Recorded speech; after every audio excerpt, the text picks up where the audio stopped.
world in which everything is possible and nothing is beyond you. This is the story of the rise of an idea that has come to dominate our society. It is the belief that the satisfaction of individual feelings and desires is our highest priority. Today we're going to tell you how to get whatever you want. I wanted to live a different life that wasn't available to me in the image I was born. I am here, look at me, notice me. Previous episodes have shown how this rise of the self was fostered and promoted by business. They had used the ideas of Sigmund Freud to develop techniques to read the inner desires of individuals and then fulfill them with products. This final episode is about how that idea took over politics. It tells the story of how politicians on the left, in both America and Britain, turned to these techniques to regain power.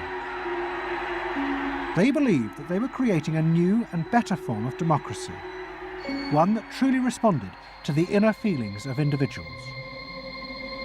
But what the politicians didn't realise was that the aim of those who had originally created these techniques had not been to liberate the people, but to develop a new way of controlling them in an age of mass democracy.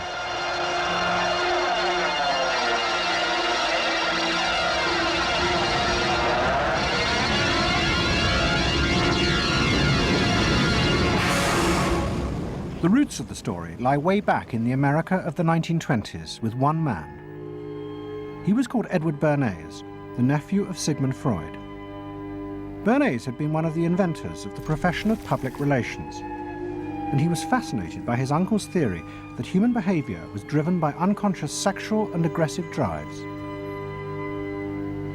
Many of Bernays' clients were large American corporations, and he was the first person to show them how they could sell many more products if they linked them through images and symbols to those unconscious desires that Freud had identified. The strategy he offered them was that people could now look at the goods that were emerging within the society and not merely view those goods as things that they needed in order to deal with some specific material want, but also as goods which would stroke and respond to deep emotional yearnings. You know, how this bar of soap or this bag of flour will make you a happier, more successful, more sexually appealing, less fearful person. Somebody to be admired rather than reviled. The powerful people in that world are those people who are capable of reading the public mind and giving the public what it wants in those terms. And Bernays was an accomplice. Bernays was the guy who was the foremost articulator of the theories which were driving this new system. By the 1980s, Bernays' ideas had come of age. A vast industry had grown up in America, devoted to reading the inner desires of consumers. At its heart was the technique of the focus group. Previous episodes have shown how the focus group was invented by psychoanalysts employed by US corporations. The aim was to allow consumers to express their inner feelings and needs, just as patients did in psychoanalysis. The information was then used to promote and design new products that would fulfill those desires. And Edward Bernays, who was now nearly 100 years old, was celebrated as the founding father of this marketing world. Hi, Doctor. Good to see you. Come on up over here. There you go. Doctor, tell me again what the doctor is. What are we dealing with here? You're the father of public relations. What we're dealing with really is the concept that people will believe me more if you call me doctor. Oh, I see. So, that's a good idea. And Bernays' ideas and techniques were also about to conquer Britain in the 1980s. Unlike America, the ruling elites in Britain had always distrusted the idea of pandering to the masses. It was epitomised by the patrician elite who ran the BBC.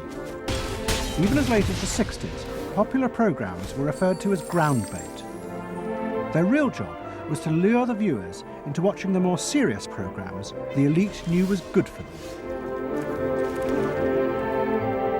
And market research reflected this attitude. Individuals were observed and classified by market researchers according to their social class, from A through C2, D and E. Probably they might be C2s. Yes, I think by the way they're carrying their luggage. Or, yes, no taxi. No taxi, and all stuffed in the bags like that. I think the lady possibly sets her own hair, which is always an indication. Yes. The children are nicely dressed. Yes, they are. Yes. Probably a skilled worker. A skilled, yes, yes, a skilled worker. I would think say so. Yes, I would say so. With certain apprenticeship or done some qualifying time. We agree then. Yes, we think C2. We think so. Yes. When people were asked their opinion about both products and politics, they were selected by social class and asked only strictly factual questions about what they thought. Leaving your own party sympathies on one side, who do you think will win this forthcoming election? Labour. Labour? And tell me which you prefer. Which party do you think you'll be voting for? This time, Liberals. You'll be voting for the Liberals. And who do you think will be second? Conservative. This one. Okay. The idea that one might ask people what they themselves felt and desired, and then give it to them, was seen as alien to the ruling elites, which would challenge their belief that they knew what was best for the public. There's evidence in other countries, in the United States, for example, where pollsters have been used before elections to interpret the mood of the public, and then you give people more what they want to have and less what they ought to have.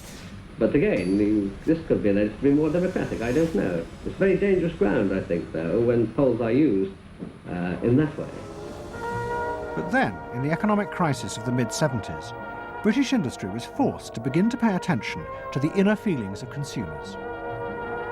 As the recession deepened, consumer spending fell dramatically, and the advertisers insisted that the only way for companies to survive was to make their advertising more effective. And to do this, they would have to delve into people's underlying psychological motives for purchasing. The advertising industry started to bring in Americans to run focus groups with British housewives.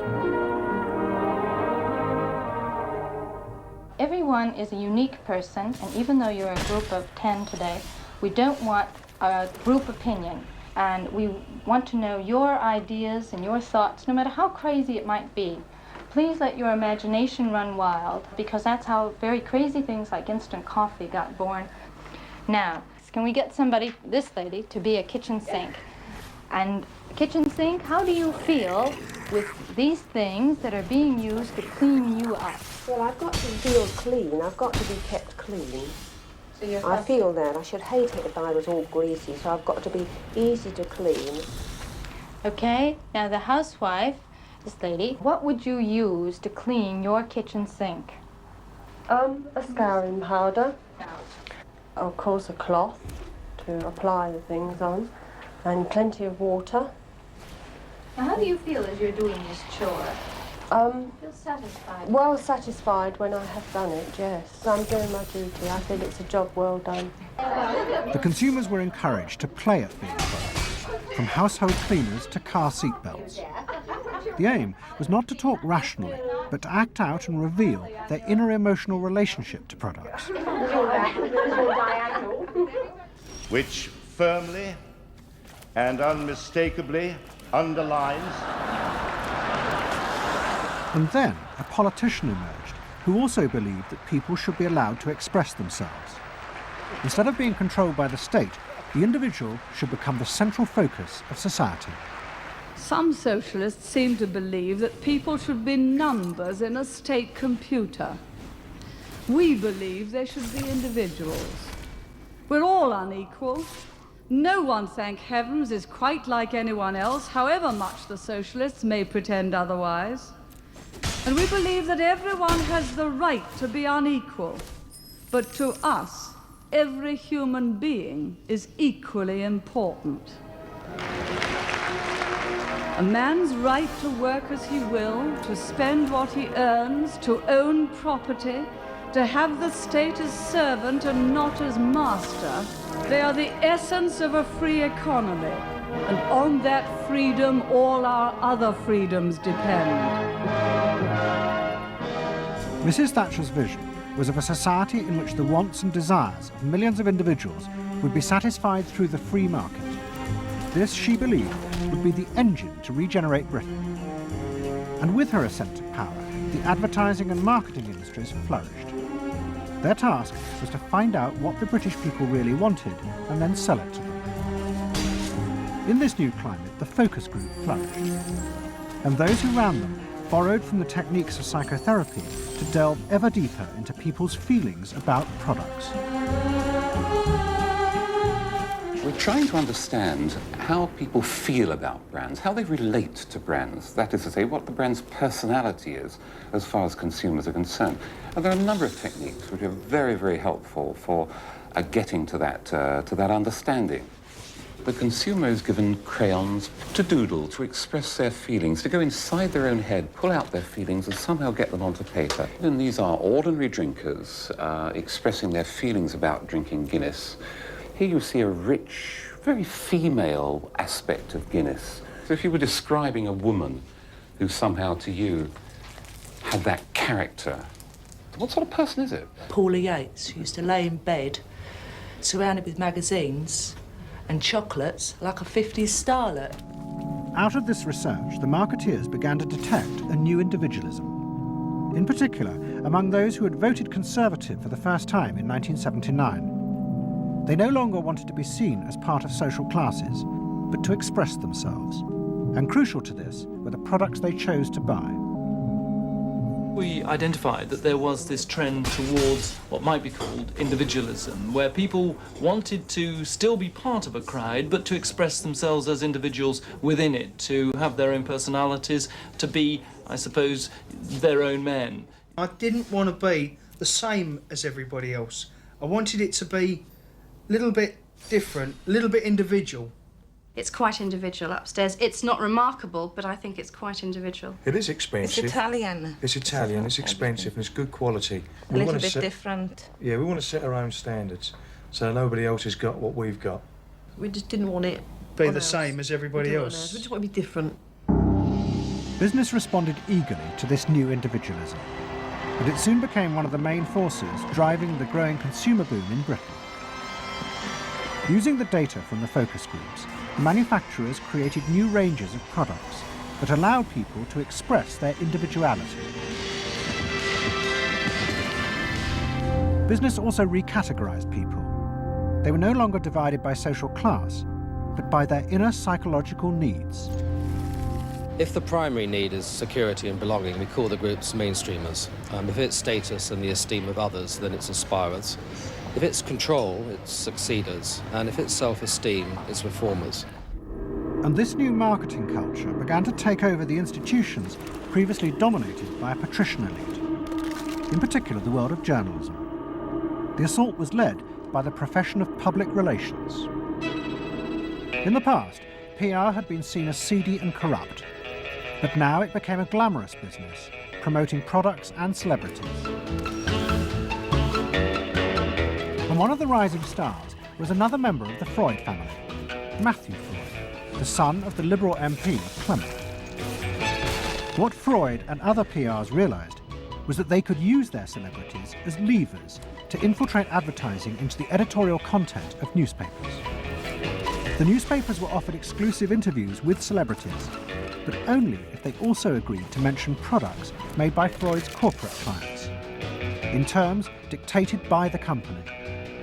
What happened with Freud's was that you effectively got some kind of product placement, or even product, the manufacturers of the product got some degree of control over how their products would appear in print. So if, for example, you did want to write about Caprice's passion for stuffed crust pizza, you would sign a contract which guaranteed that you would mention the firm Pizza Hut in at least twice in certain positions in the introductory paragraph of the article. You would agree to run the Pizza Hut logo at such and such a size in such and such a place, and of course that you would agree to run the enclosed pictures of Caprice eating her stuffed crust pizza. There was no choice about how you would run this article in the press. You were effectively told how to run the article in the press. By Freud's? By Freud's.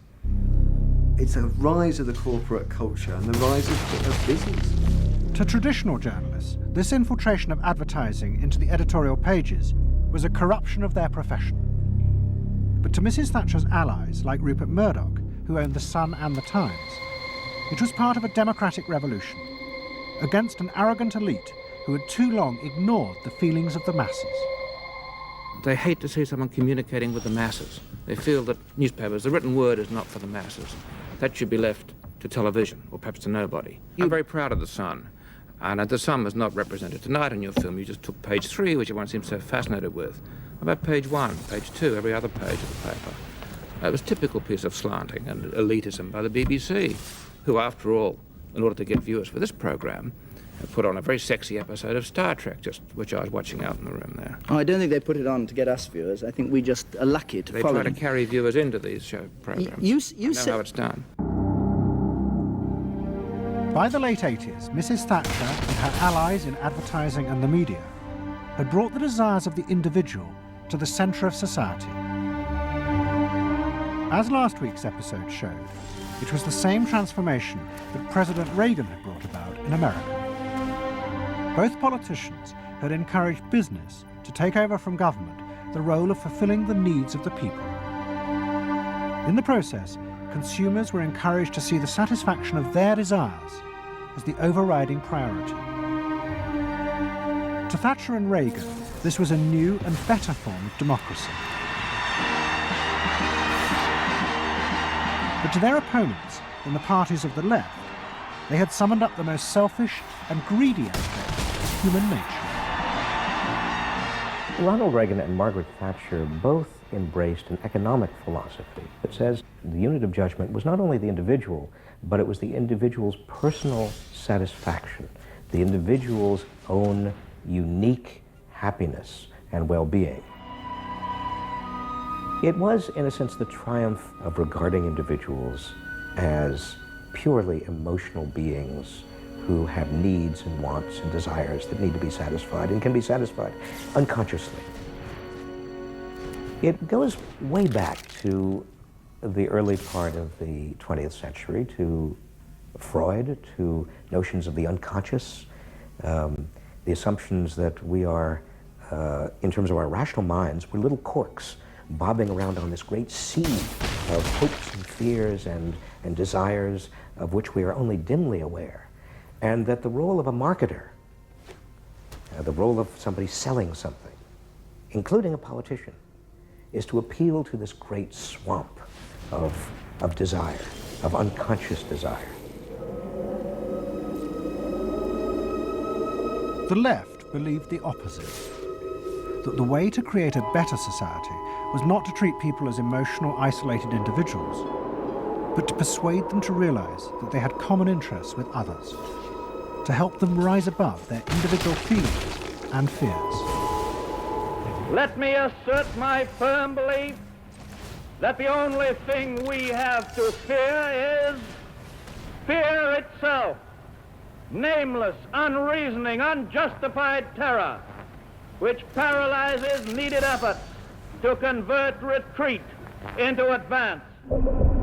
This idea had flourished in America in the Depression of the 1930s. President Roosevelt, faced with the chaos caused by the Wall Street crash, encouraged Americans to join together in trades unions, to set up consumer groups, and to pay for a welfare system for those trapped in poverty. His aim was to create a collective awareness which would become a powerful weapon against the unfettered power of capitalism, which had caused the crisis. That idea had driven the Democratic Party for 50 years. But now, Roosevelt's inheritors railed vainly against the effects of the self-interest encouraged by President Reagan. There is despair, Mr. President, in the faces that you don't see. Maybe, Mr. President, if you stopped in at a shelter in Chicago and spoke to the homeless there. Maybe, Mr. President, if you asked a woman who had been denied the help she needed to feed her children because you said you needed the money for a tax break for a millionaire or for a missile we couldn't afford to use. The worst thing Ronald Reagan did was to make the denial of compassion respectable. He said, you've worked hard, you've made your money. You shouldn't have to feel guilty about refusing to throw it away on people who choose to be homeless and who choose not to work. That's what he said. He said it with an elegance and a kind of benign aspect that disguised its harshness. Do you think we can do anything about it? Well, why not? If we can work together now to look after the lives of the people here, I don't see why we couldn't work together afterwards to clear up the mess and help build a better world in which these things can't possibly happen. The qualities we've learned from comradeship and common suffering are not going to be wasted after this war. It's out of experience like ours that the new world will be built. That same idea of marshalling the collective force of the masses to challenge the entrenched power of wealth and business had also led the Labour Party to power in Britain after the war. But in the 80s, Labour, like the Democrats in America, lost election after election as millions who had once voted for them switched their allegiance to the Conservatives. There it is, going blue just about everywhere, sweeping the country. The rural parts of Britain now have gone blue. For they are the party of yesterday, and tomorrow is ours. In the face of this, a growing number within the Labour Party became convinced that if they were ever to regain power, Labour would have to come to terms with the new individualism. One of them was an advertising executive called Philip Gould, who had been a lifelong Labour supporter. Gould believed that Labour's leadership had become corrupted by the same patrician arrogance that dominated all Britain's institutions. They denigrated and disapproved of the new aspirations of working-class voters. Labour stopped listening to these people. And I remember the best example of this was after the election of 1983, which was the election above all, where the people's voices just were not heard. And I had dinner with a leading Labour Party figure who'd been involved in the defeat, heavily involved in the defeat, and his wife said, God, these working class people, they just, we give them education, we give them chances in life. What do? They read the Sun and they just don't vote for us. And there was such a gap between these people just trying to make lives for themselves, better lives for themselves, and the kind of elitism of the Labour Party that was just such a chasm that had to be filled. Gould became part of a small group of modernisers centred around Peter Mandelson. Their aim was to reconnect Labour with the lost voters. To do this, Gould turned to the technique he knew well from his work in advertising, the focus group. Gould commissioned focus groups in suburban areas across the country with small groups of voters who had switched to Mrs. Thatcher. People were encouraged not to talk rationally about policies, but to express their underlying feelings. And what Gould discovered was a fundamental shift in people's relationship to politics. They no longer saw themselves as part of any group, but as individuals who could demand things from politicians in return for paying taxes, just as business had taught them to do as consumers. And I found that the people had become consumers. People now wanted to have, politics and life on their own terms. I mean, not just in politics, but in all aspects of life too. People see themselves as they are, as autonomous, powerful individuals who are entitled to be respected, who are entitled to have the best, not just in, going to Tesco's or wherever, but the best in terms of health and in education too. All this was about getting the Labour Party to understand that people really, really, really had changed, and the Labour Party had not, and unless the Labour Party changed, it would not win. Philip Gould now set out to try and persuade the Labour Party that they would have to make concessions to what he called the new aspirational classes. He was going to face implacable opposition. In the run-up to the 1992 election, Gould argued that the only way to win was for Labour to promise not to put up taxes. But the Shadow Chancellor, John Smith, angrily refused. Labour would stick to its fundamental policies. They would fight the election with the promise of tax increases to create a fairer society. And as the campaign began, it seemed as if Philip Gould was wrong. The traditional polls consistently showed Labour ahead, despite the Conservative campaign message that a Labour government would put up taxes. Even the Conservatives' oldest allies in the press became convinced that by harping on about tax, the Conservatives were cutting their own throats. So the worry about the Tories must be that they're not, at the moment, conveying a sense of grip and being in control. And unless they can do better than that, I think they're going to lose. But the other thing is that they still say that they are going to go on and on with this one single message of tax. And I think, part of the difficulty this morning was that you had a whole lot of people who've been going to the same press conference for 7 days, had virtually the same message thrust at them, and are kind of getting bored and restless and hitting back on it. I think the media sense a big story coming in the Tories being defeated. And the Labour Party, too, was convinced it would win and finally return to power. It's now time to meet the men and women who will form the next government.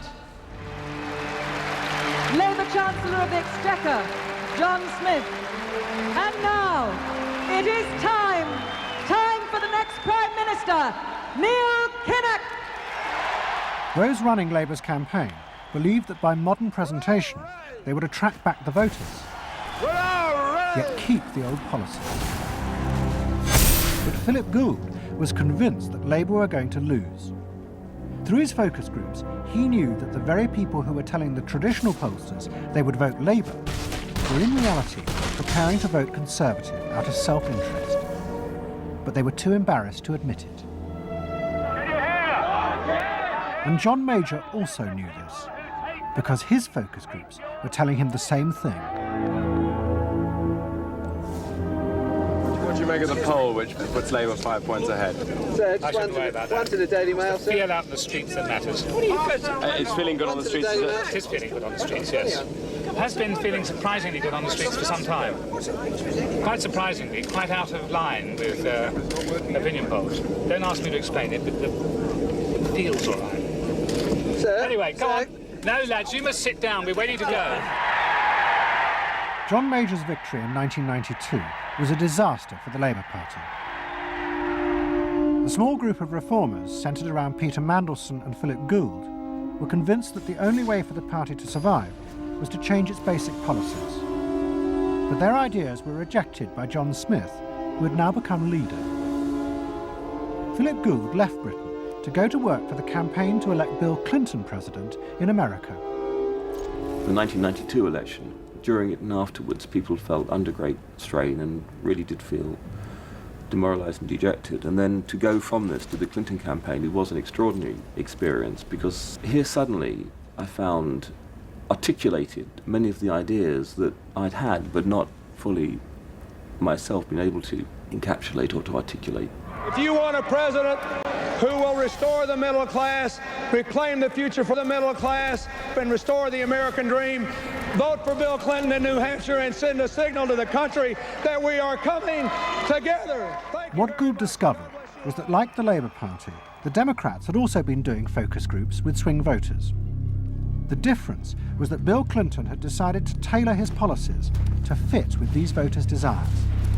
Above all, with their ferocious belief that they should only pay tax for things that benefited them, not for the welfare of others. I have no idea what percentage of my tax dollars go to welfare, but even if it's a minuscule percentage, even if it's 0.25%, it's still too much for the people that are receiving these benefits that are basically non-productive. The Clinton team decided that to win, they had to promise tax cuts for these suburban voters. And they also used the focus groups throughout the campaign to check every appearance, speech and policy with them for their approval. What Clinton called the forgotten middle class became central figures in a new type of reactive politics. Candidates for the presidency in the United States had been prepackaged and designed for many, many years. What was new was an attempt to use very sophisticated or pseudo-sophisticated techniques to plumb the public psychology, to find out precisely what the desires of the individuals were, and then to come up with a candidate and a platform and images and words that exactly responded to those deep desires. This was packaging at a new level. This was polling at an extreme. I'm not going to raise taxes on the middle class. And the middle class needs a break. Government is in the way. It's taking more of your money and giving you less in return. In the name of the hard-working Americans who make up our forgotten middle class, I proudly accept your nomination for President of the United States. Stay focused. Talk about things that matter to people. You know? It's the economy, stupid. Okay? But Clinton's campaign team, led by James Carville and George Stephanopoulos, did not believe that they were capitulating to the selfish desires of the middle classes. Tax cuts were the price they had to pay to regain power. But once in power, they would still fulfill traditional democratic policies and help the poor who had been neglected under Reagan, above all with the reform of healthcare. They would pay for the tax cuts by cutting defense spending and increasing taxes on the very rich. In this way, they believed they were forging a coalition of the new and the old voters, both of whom could be satisfied. Probably for the first time in a generation tomorrow, we're going to win. And that means that more people are going to have better jobs. People are going to pay a little less for health care, get better care, and more kids are going to go to better schools. So thanks.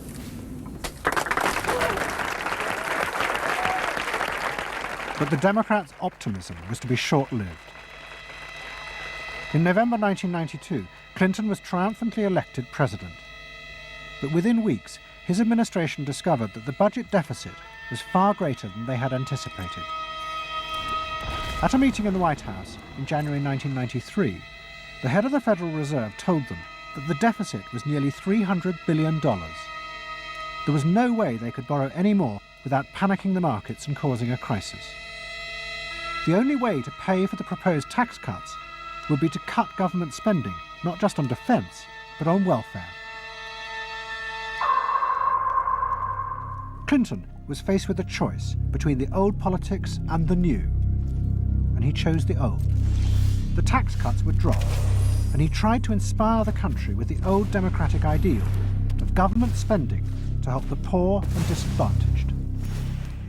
Tonight I want to talk with you about what government can do, because I believe government must do more, to put people to work now, to create 500,000 jobs, jobs to rebuild our highways and airports, to renovate housing, to bring new life to rural communities and spread hope and opportunity among our nation's youth. Healthcare reform sounds like a great idea to me. Well, I know, but some of these details sure scare the heck out of me. Like what? Well, like for... At the start of the Clinton administration, many of us, including, I believe, President Clinton himself, reverted back to an older tradition, tried to lift the public, to talk about genuine ideals beyond the individual. And that reform agenda being not only universal health care and child care and dealing with the widening inequalities in our society and homelessness, many things that many citizens, just particularly middle-income citizens, didn't want to deal with. But the suburban voters who had been promised tax cuts were not inspired by Bill Clinton's vision. They felt betrayed and wanted revenge. Their opportunity came in 1994 with the congressional elections.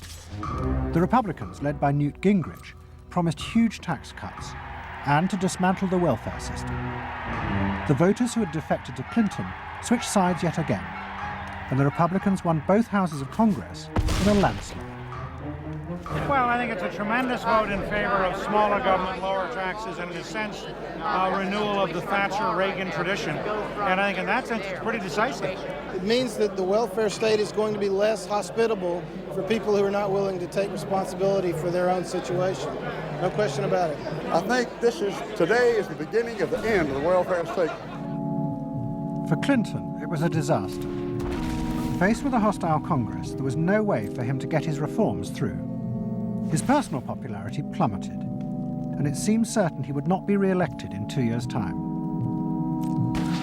In desperation, and without telling his cabinet, Clinton turned for help to one of America's most ruthless political strategists, Dick Morris. What did he want you to do? Save his butt. Clinton was in serious trouble. He had lost the '94 election.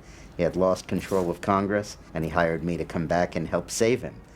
So he was basically asking me to perform roughly the same role as a life preserver would if you're drowning.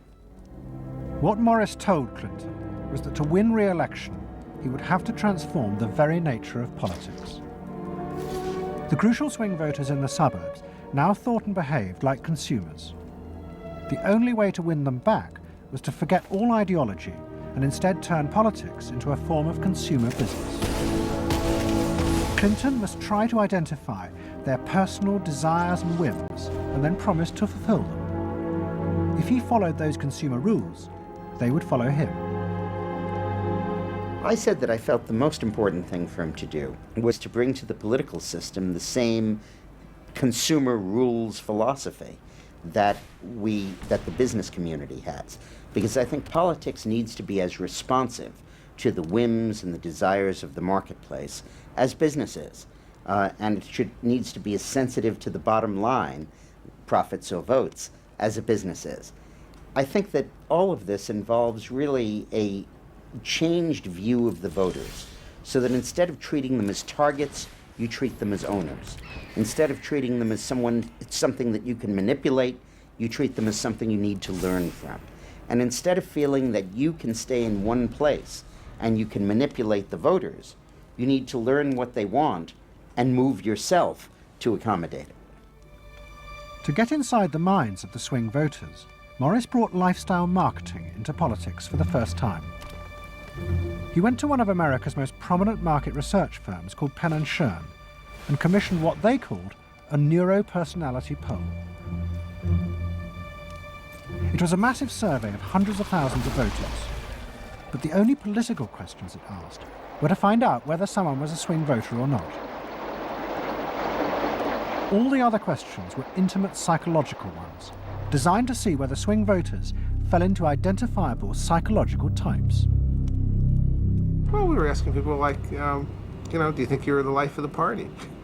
Do you think when you see things that you like to have a list and organize them? Do you typically try to plan things ahead, or do you like to be more spontaneous? Where do you like to go? What sports do you like to play? What would you do with your spouse in a romantic weekend? So we were asking people some very personal questions about their own lives to try to see were the kinds of people that were likely to change their vote also possessing of certain kinds of personality traits. And in fact, they were. The neuropersonality allowed the Clinton team to segment swing voters into different lifestyle types. They were given names like pools and patios, or caps and gowns, who were urban intellectuals living in university towns. From this, the team could identify ways in which they could make individuals feel more secure in their chosen lifestyles, just as business had learned to do with products. Dick Morris called it small bore politics, tiny details of people's lives and personal anxieties which politics had never even thought about or noticed before, but which now had become the key to winning power. It was an America that focused on day-to-day practical concerns. Should I wear seatbelts? Should I stop smoking? Should I wear a school uniform? Is my neighborhood being protected? It was not so much a new individualism as the social order as we had known it had broken down. So we got into people's heads, understood their psychology about lifestyle, about values, what they thought was important, what issues they wanted politicians, and particularly the president, to address. And these issues proved to be very, very different from what the conventional wisdom had suggested. As the election campaign began, Clinton revealed Morris's new approach to a shocked White House. All traditional policies were to be dropped. Instead, he would concentrate exclusively on policies that targeted the worries of the swing voters. V-chips would be fitted into televisions to prevent children from watching pornography. And mobile phones would be fitted into school buses to make parents feel more secure. Dick Morris also persuaded the president to spend his leisure time in the same way as particular groups of swing voters. He sent Clinton on a hunting holiday, dressed in exactly the Gore-Tex outfits a group called Big Sky Families liked. The aim was to reflect swing voters' lifestyles back to them. The Liberals in Clinton's cabinet hated this approach. And I would say, well, Dick, why have a campaign? This was the 1996 campaign. If all the president is going to do is offer up these little bite-sized miniature initiatives that appeal to people's desires, like consumers, buying soap, V-chips that you could put in your televisions so you could make sure that your children did not have pornography, and school uniforms. Why talk about them? They're so mundane and they're so tiny. And he would say back, if we don't do this, we may not get reelected. And I would say, what's the point of getting reelected if you have no mandate to do anything when you're reelected? And he'd say, what's the point of having a mandate if you can't get reelected? Isn't the ultimate goal getting reelected? But Morris's new politics were an extraordinary success. Clinton's ratings among the swing voters began to soar. And Dick Morris, along with the marketeer Mark Penn, took effective charge of making White House policy. Mark Penn set up a huge call center in an office block in Denver. And every night, hundreds of telephone operators called swing voters in suburbs across the country to check with them every detail of policies that Clinton was proposing. The policy was made by a group of people manning telephones in Denver, Colorado, placing calls to voters in places like Westchester and Pasadena, and asking them what they wanted from their government, and asking them very specifically about specific policies that Bill Clinton was considering. Would you be more likely to support him if he offered this particular government service, or if he offered that one? Those people told them what they thought. Mark Penn transmitted that to Bill Clinton, and it came out of his mouth.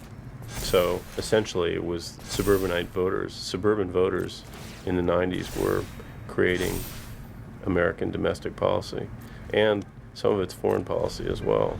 Right. Yeah, Mark Penn was polling on questions like whether we should bomb in Bosnia, things like that. Morris also insisted that Clinton make a symbolic sacrifice of the old politics to convince the swing voters to trust him. In August 1996, Clinton signed a bill which ended the system of guaranteed help for the poor and unemployed. Welfare would be cut back after 2 years in order to force people into work.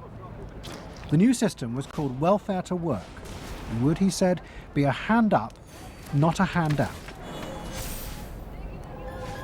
It was the effective end of the guaranteed welfare system created by President Roosevelt 60 years before. For many in Clinton's cabinet, it was also the end of the progressive political ideal that Roosevelt had represented. The belief that one used a position of leadership to persuade the voters to think and behave as social beings, not as self-interested individuals.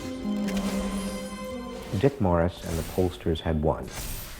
And by that I mean that the people who ultimately got to the president, shaped the president's mind, were those who viewed the voters as just a collection of individual desires that had to be catered to and pandered to.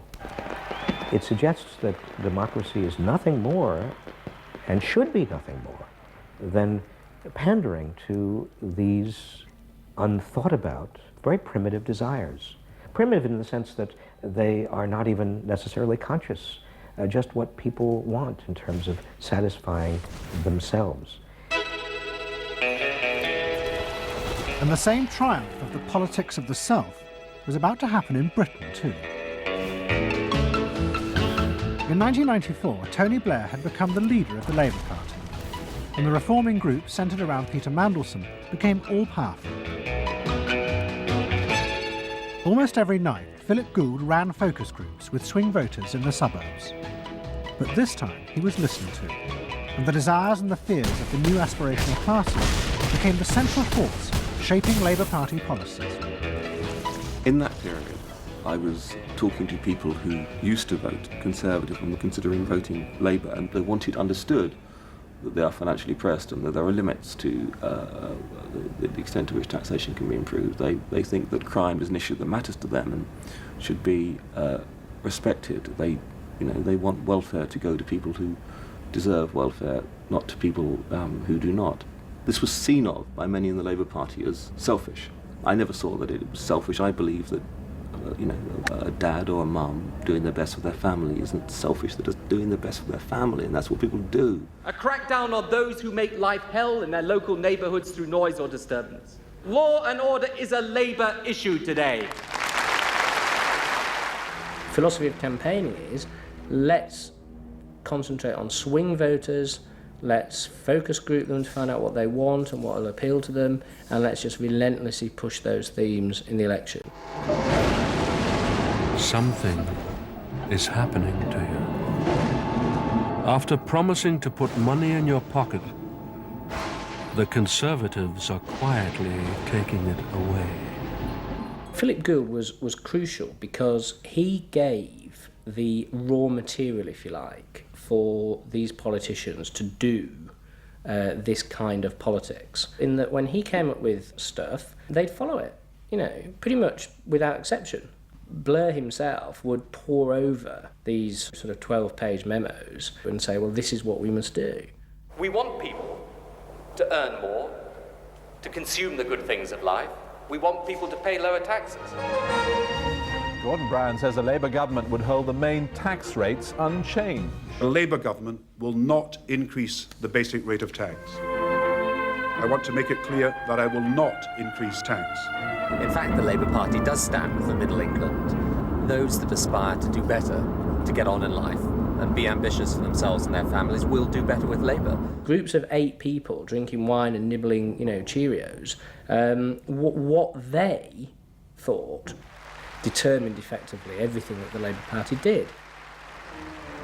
And although those running the campaign liked to portray the new approach as their invention, it was in fact copied from the Americans, even down to the phrases that the American marketeers had tested on their swing voters. Peter Mandelson and his team were in the United States watching what we did and copied almost verbatim our approach in their 1997 campaign. The benefit system should be about giving people a hand up, not just a handout. Mandelson's not a fool if he's anything. He saw something that worked, so why not do it? And I can remember reading their manifesto and saying to myself, they just took it lock, stock, and barrel. You know, on one hand, you're proud, and on another hand, you're bitch. And as in America, Labour was forced to drop policies that would not directly benefit the swing voters, even if it meant sacrificing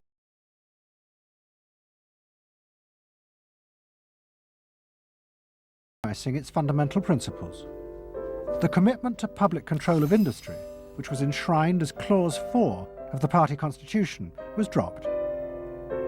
The aim of Clause 4 had been to use the collective power of the people to challenge the unfettered greed of business. But now, Tony Blair was faced with crucial voters who no longer saw themselves as exploited by the free market. They saw themselves as individual consumers who were fulfilled and given identity by what business delivered them. The new Clause 4 promised not to control the free market, but to let it flourish.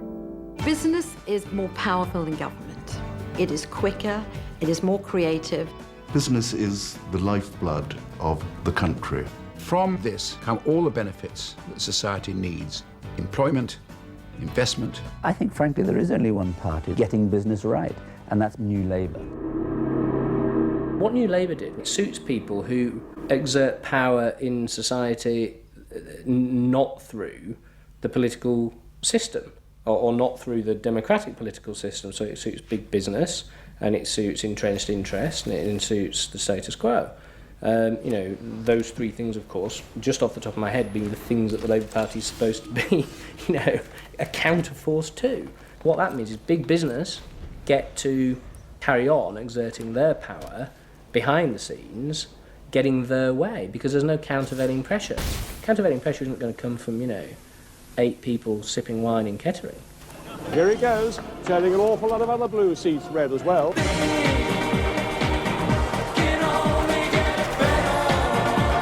Very happy, very relieved, and very exhilarated. But those who masterminded Labour's victory in 1997 saw it as a triumphant vindication of a new form of democracy. By understanding and fulfilling people's inner desires through the focus group, they were giving power to individuals, not treating them as faceless groups who were told by politicians what was good for them. I don't see the focus group as some marketing tool. I see the focus group as a way of hearing what the people have to say. And I see the focus group as a way to a new form of politics. What the people give, the people can take away. We are the servants, they are the masters now.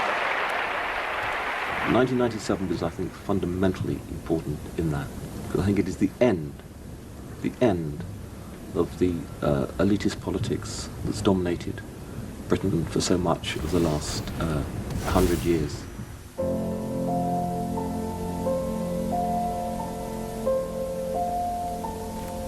In 1939, Edward Bernays, Sigmund Freud's nephew, created a vision of a future world in which the consumer was king. It was at the World's Fair in New York, and Bernays called it Democracity. It was one of the earliest and most dramatic portrayals of a consumerist democracy, a society in which the needs and desires of individuals were read and fulfilled by business and the free market.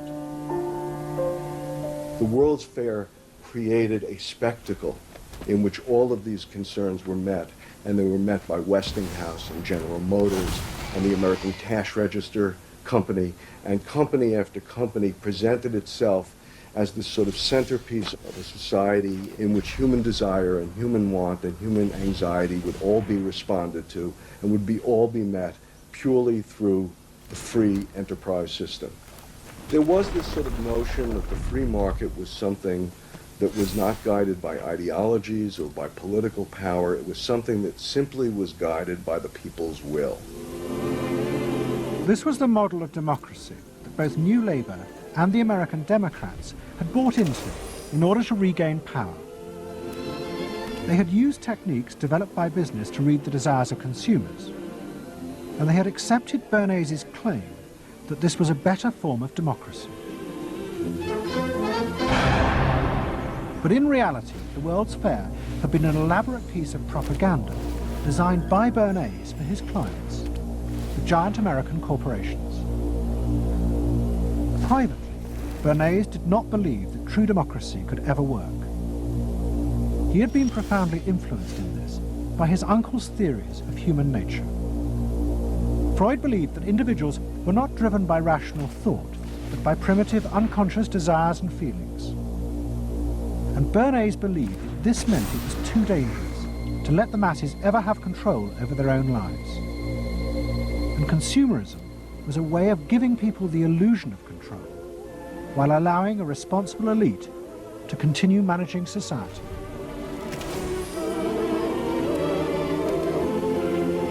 It's not that the people are in charge, but that the people's desires are in charge. The people are not in charge. The people exercise no decision-making power within this environment. So democracy is reduced from something which assumes an active citizenry to something which now increasingly is predicated on the idea of the public as passive consumers, the public as people who essentially what you're delivering them are doggy treats. The problem for New Labour was that it believed the propaganda. They took at face value the idea promoted by business that the systems invented to read the consumer's mind could form the basis for a new type of democracy. Once in power, New Labour tried to govern through a system that Philip Gould called continuous democracy. But what worked for business in designing products led the Labour government into a bewildering maze of contradictory whims and desires. For much of Labour's first term, the focus groups said that the railways were not a high priority, and Labour's policies faithfully reflected this. But now, those same groups are blaming the government for not having invested more money sooner in the railways. The point about focus group politics is that there isn't one because people are contradictory and irrational, and so you have a problem in terms of deciding what you're going to do if all you do is actually listen to a mass of individual opinions that are forever fluctuating and don't really have any coherence, and crucially are not set in context. So that's why people can say, you know, I want lower taxes and better public services. Well, of course they do. You know, you say, do you want to pay more taxes to get better public services? People are less sure. They then don't believe that if they do pay more taxes, they will be spent on better public services. So you end up in this quagmire where, you know, the truth is a politician has to say, look, this is what I believe. I believe that you should pay slightly more taxes to make better public services, and I pledge that I'm competent enough to actually use that money wisely. Do you want that? Vote for me, yes or no. And that's what Blair has failed to do. Tony Blair turns around and sort of tries to feed back to them what they already believe, and given what they believe is sort of a load of individual, incoherent, contradictory nonsense, that's all he has to offer. And then he wonders why people don't get him. You know, the answer they don't get him is because they're looking for someone to do something that they can't do themselves, which is actually come up with a coherent political opinion that they might have faith in. New Labour are faced with a dilemma.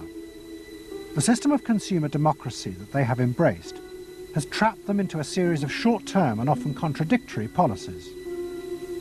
There are now growing demands that they fulfil a grander vision, that they use the power of government to deal with the problems of growing inequality and the decaying social fabric of the country.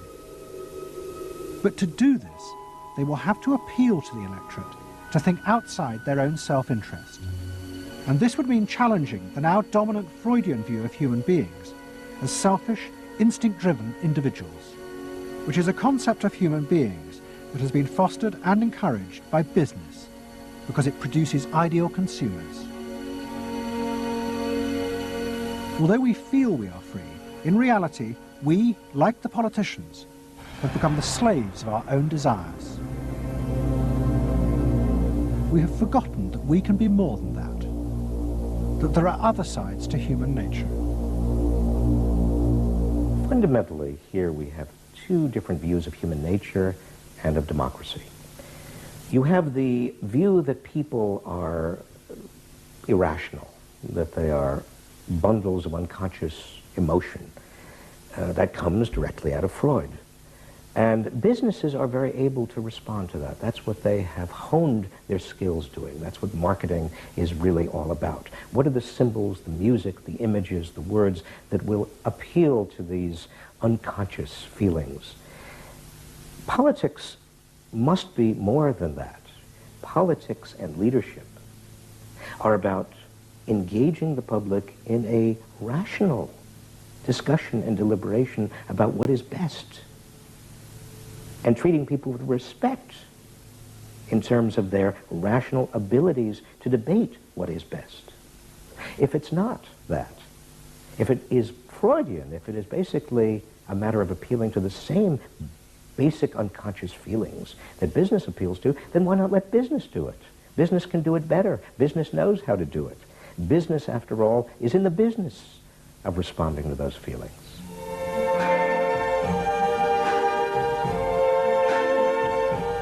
I see trees of green, red roses too.